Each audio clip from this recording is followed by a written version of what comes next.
So I think if we look at it in different, all those different ways, it might make us appreciate the need for forgiveness a whole lot more. It's really, really an important thing. Unforgiveness, forgiveness, there's probably, in my opinion, probably the hardest emotion to deal with is forgiveness. Mm-hmm. Because you can get hurt so bad. I can't forgive it because of what they did. But then you got to remember, look at some of the stuff you might have done unconsciously to somebody else. Mm-hmm. And they don't like you because of what you did. But it's an area that you have to be very open and objective about, because it can tie you up in so many ways. Mm-hmm. But we have to remember too that revenge is never justifiable. No. Even though we want to justify it, and even though some horrific thing has happened to all of us, but we have to remember our greatest example of horrific things happening is what happened to our Lord and Savior Jesus Christ. He was blameless, but yet he still went to the cross. He was still treated cruelly. You know what I mean? He still died on our behalf, and with one of his last breaths, he said, "Forgive them, for they know not what they do." So he knew the importance of forgiveness. Yes. And we also have to realize and understand that although we may be justified in feeling the way that we feel because of the different circumstances and situations that may have occurred, but we do not have the right to hold on to the offense, because it's just spiritually, it's just so damaging. Mentally and emotionally, it's so damaging, and we have to let it go and take our greatest example of what Christ did on the cross in asking for forgiveness for everyone who has trespassed against him. I think in many ways, there's so many reasons, I believe, why people struggle to forgive, but one that comes to mind as you were talking is feeling like we're somehow excusing the offender. If we forgive them, then we're sending this message to them that what they did to us was okay. And I think that was one reason why people hold back. I never want that person to feel that what they did to me was okay. But we forget that forgiveness is really to free us. We're unburdening ourselves when we forgive. The only other option we would have is to carry that baggage for the rest of our lives, and that's not healthy either. Ultimately, that really hurts us. Mm-hmm. It does. Yeah. Do you think that people chase after the forgiveness because of them feeling guilty? Like they feel guilty, so it's like, I got to keep going back to this person and making sure that they forgive me and keep asking them. I mean, what do you think, why people continue to go back? I think it's a need to be liked. I don't want people not to like me, and so if this person doesn't forgive me, that means somebody doesn't like me, and I want everybody, when I walk in the room, I want everybody to bubble up and here he come, and I realize, and that's not the truth. That's not a reality. Every time you walk in the room, everybody in that room is not going to like you. Some people don't know you. Some people don't care one way or the other about you. Right. And you have to be sure in yourself and know who you are to say, I'm putting forth the best of me. Whenever I'm going away, I'm not ashamed to say, forgive me. I'm not ashamed to say, excuse me. I am who I am. I'm whatever I am, made by God. And I'm trying to live that way, because if I keep looking for other people's acceptance of me, anything I do, revenge tells me, when you take revenge, going back to that, when you're going after revenge, I remember an older guy told me years ago, you only get one shot at it. You get one shot at revenge. And no matter what you do, if you're going after somebody and you feel, I got to get revenge on them, you only get one opportunity. And if you don't get it then, or get the revenge you want, you don't get another shot. And most times when you get revenge, it's never fulfilling. Right. No, you're never satisfied. It's not like, I didn't get them enough. And really funny about that, if you get the revenge sometime and the person you see gets back, they're walking around, they're still smiling, They're not crying for whatever you did. And then now you're mad. But now you don't get another shot. You had the shot. So you put a lot of energy, a lot of time, a lot of emotional strain and everything into something that yielded nothing to you. It gave you no satisfaction. It didn't put anything in your pocket. It didn't do anything for your life to enrich your life. And you wasted time for the Bible tells us, revenge is mine, saith the Lord, Amen. Because he knows how to make it work out. Yeah. And when God does revenge, if you read, he doesn't actually do revenge on the level that we think it should be done. What he does is he does it on a level to teach and train and bring those people into his world. Right. I'm giving you the opportunity to save yourself, to change who you are, to change what you're doing. His revenge doesn't out to hurt them. Right. It's out to save them and to help them. We're out to destroy them. We want to crush them. You say, hell fire, bring it down. Yeah, bring it down. Let the fires of hell rain down on us. But we're instead of just saying, okay, I'm going to let God handle it. Because the Bible said, don't go after. Pray for your enemy. That's right. Boy, that's Feed your enemy. That's tough. Keep your enemy always in good graces with you, and let God deal with that. Because always make your name and your integrity and who you are be more important to you in the eyes of God. Because now when you start doing God's work, well, God, okay, you got that. I'm stepping out of that. You deal with that. And so now we don't get anything. We done lost God. We done lost the revenge and everything. The emotions is all messed up, and we crying all the. We have to make ourselves look at something. Take our mind from there and put it. Okay, what does God say?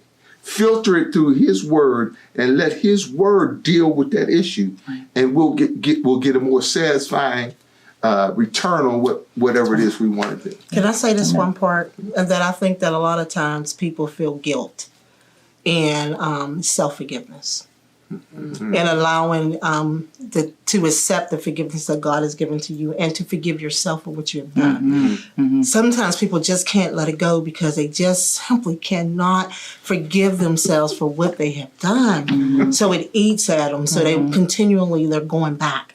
Please forgive me. And the person's like, dang. Back up, and I already did, and leave me alone. You know what I mean? I just want to forget about the whole situation. But you keep bringing it up. Make me get mad. I'm getting a little salty about the situation.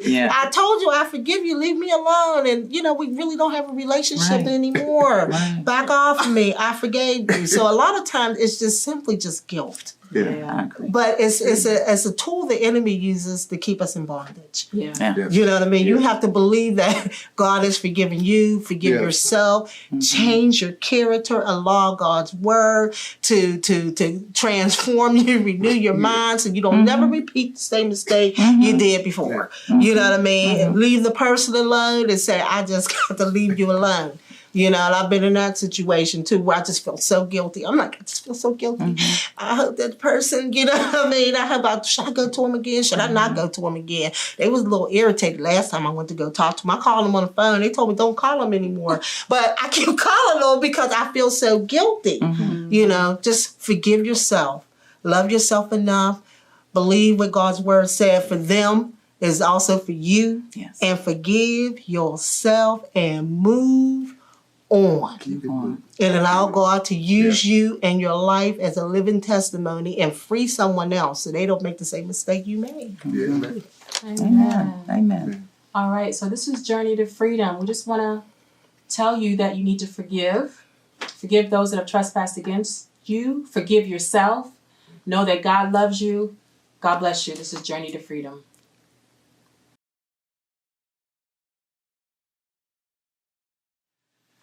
Hello, I am Vicki Thornton from Journey to Freedom. I'm the visionary of Journey to Freedom, and I am here with Pastor Thomas Mitchell. And today we're just going to be talking a little bit about abuse. We've been talking about forgiveness. We've been talking about a whole bunch of things. But today we're going to be talking about abuse. And so I'm just going to pass it over to Pastor Tom. We're going to go back and forth and just go for it. Good afternoon.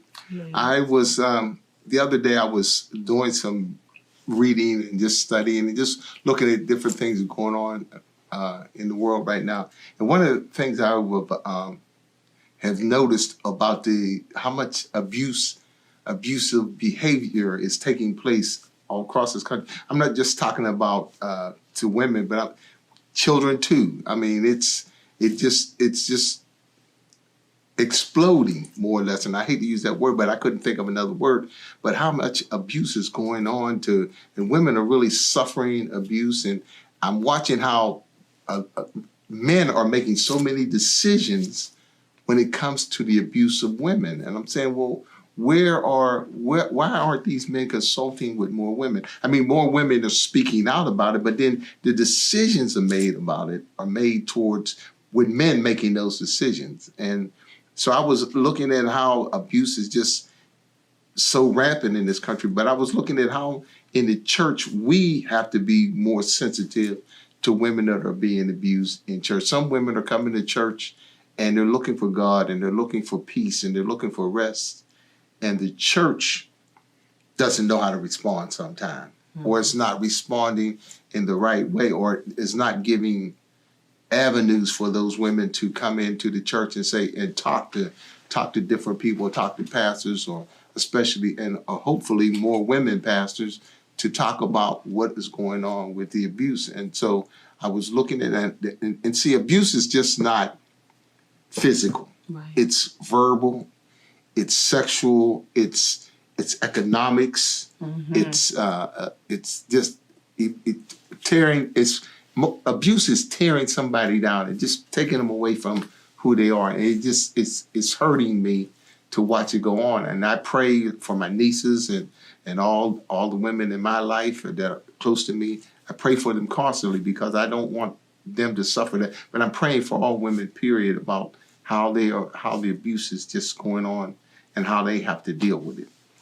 Do you think that, like, with abuse, do you feel like it's just something that's been brought up from generations and just continues on? And do you feel like, how do you feel? I feel like it's just taught, like in a family, then just continues on, kind of, or?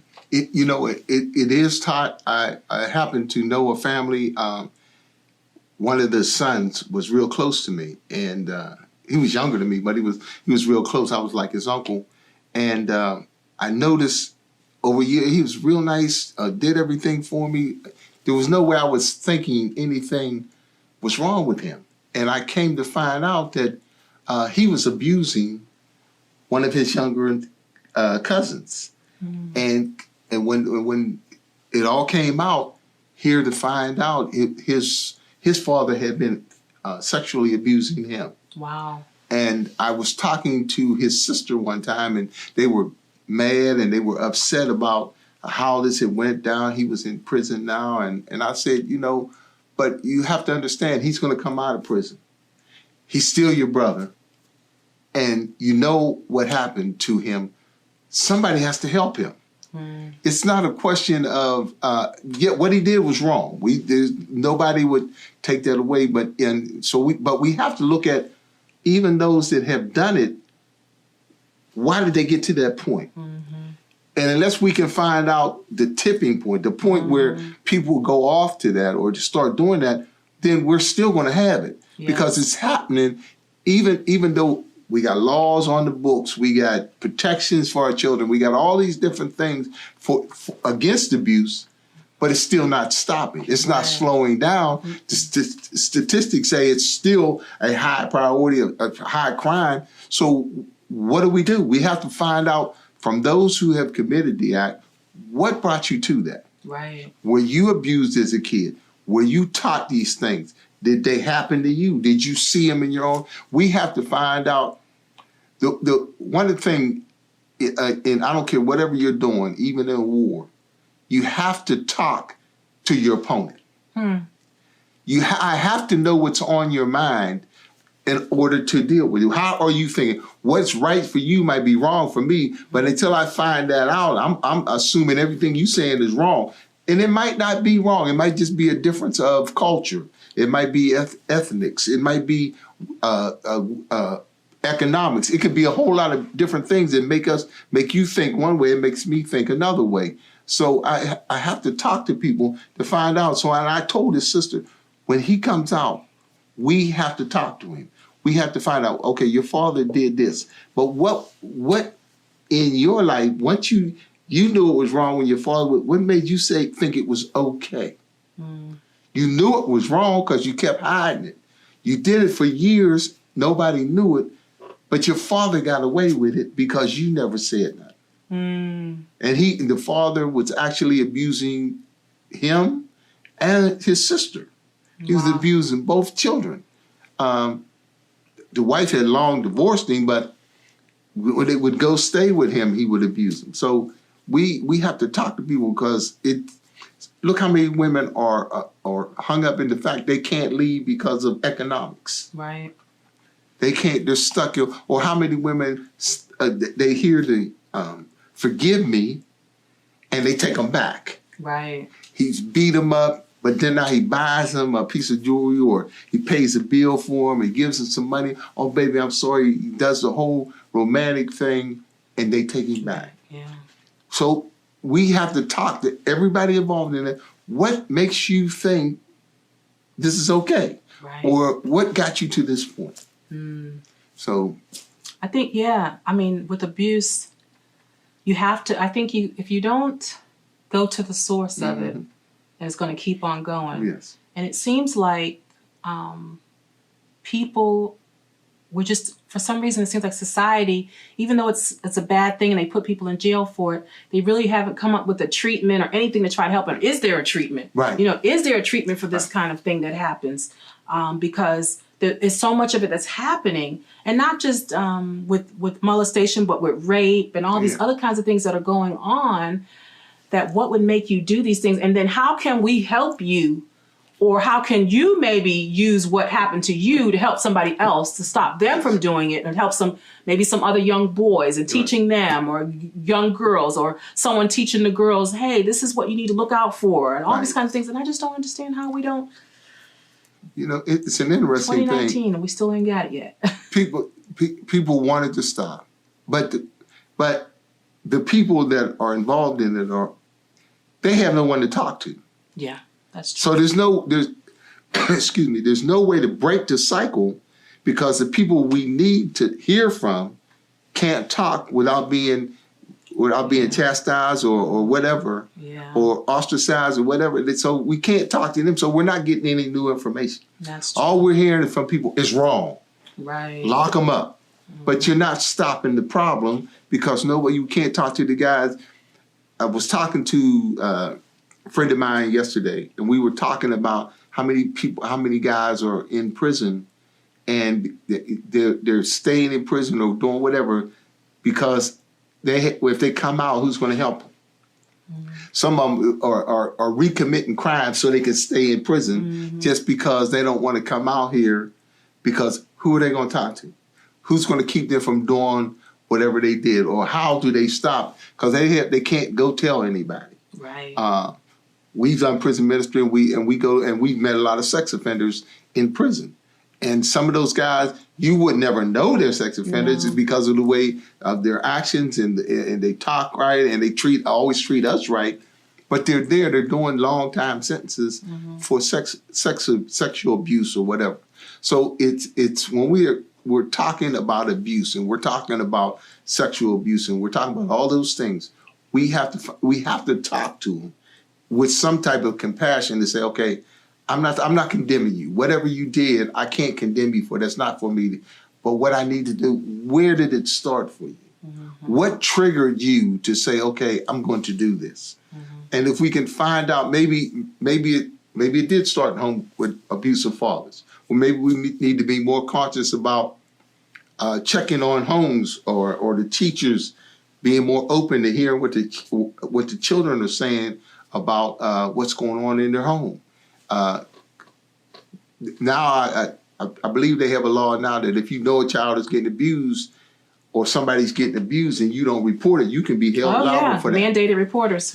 So we need to make people more aware of that if you know what's happening, and maybe they want to stay anonymous. We have to, the Bible tells us a man and woman become one flesh. And as I was studying that, one of the things I noticed in that, it says, when you study about man and woman being one, it said, the woman, submit yourselves to the husband. But it tells the husband, love your wife. Right. It never tells the wife to love the husband, but it tells the husband, love your wife.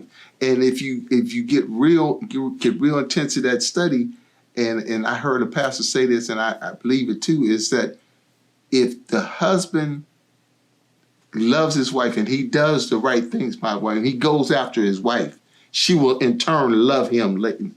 His job is to earn her love. He should take the job knowing that I have to make a choice to love this woman. Right. And sometimes, because we're not teaching biblical principles, or we're not teaching principles, period, sometimes, to people and children, how parents don't exasperate your children. All the different things that the Bible tells us as pastors and ministers and followers of the word, this is the way you're supposed to carry out your relationships. Because we're not teaching people, sometimes we're not teaching principles, they don't know. Right. They see this happening, okay, this must be right. But you'll see some people, some guys, they can treat every woman that come by, they can treat them with all the respect in the world, and they're screaming and hollering at their own wives. Right. And you're saying, well, how come he treats her and then he disrespects her? Maybe we need to start being more conscious of as most pastors do now. Before they'll marry, you have to take some type of marriage counseling. That's just an automatic. I'm not putting you in contact. And one of the reasons it helps the marriage. It helps people getting married to understand this is your role.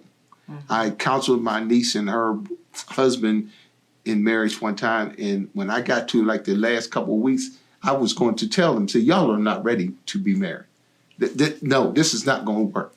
But they saw it themselves through the time they spent talking with me, and we're going over different things and looking at, said, no, we're not ready. So they canceled their wedding. And I told them, so when we get ready to do this again, we're going to have to review this, and then we're going to have to go back over the pieces that you didn't finish. Okay, a year later, same thing. They went through it. They've been married now 10 years, and every time I see them, you okay? You ain't had it.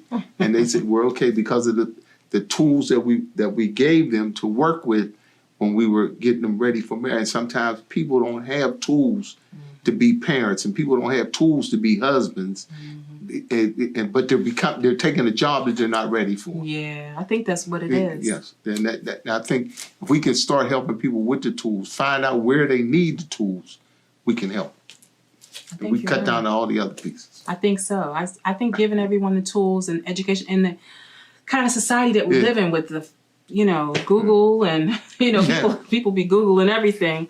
But there is so much information out there, but it just seems as though this thing seems to just creep up on us. Every time you turn on the news or you just hear about children being abused, this molestation thing is such an epidemic that it's just outrageous. And we just can't seem to get not even just a little hold on. It seemed to me. Yes. I think if we can just keep on talking about it, keep on talking about abuse, keep on talking about molestation, keep on talking about these things, then eventually more people will be more open to it, more aware of it. Kids will be more aware of it. They'll know what's right, what's a right touch, what's not a right touch. Adults will know what to look for, and then everyone will just be more open to it. And then people that have been abused at the older ages can get the help that they need so that they don't keep the cycle going. So we got to kind of like break that cycle some kind of way. I don't know. Yeah, it's and like we said, it has to be communication. The guy or the woman that's caught up in that cycle has to be able to say it without fear of retribution. And that's the hard part, though. Yeah, but people, I tell the team, and I tell the team, don't ask when we go to prison. Don't ask nobody what they did. Right. You stay out of that. Because we all have our own bigotry, we all have our own hatred. Certain crimes we just don't tolerate. And if you knew what the crime was, you can't minister to them with an objective mind because you say, I don't like that kind of. But we have to, even us as ministers, have to learn. Okay, I have to hear what you have to say. Yeah.